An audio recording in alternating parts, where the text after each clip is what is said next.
धरोणी ममता हे दुःख मी सोसले आता झाली सथोर यास्तव तुला देते पतीच्या घरी संसारी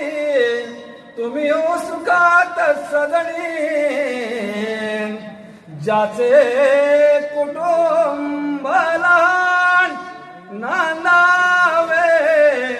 परी उभयते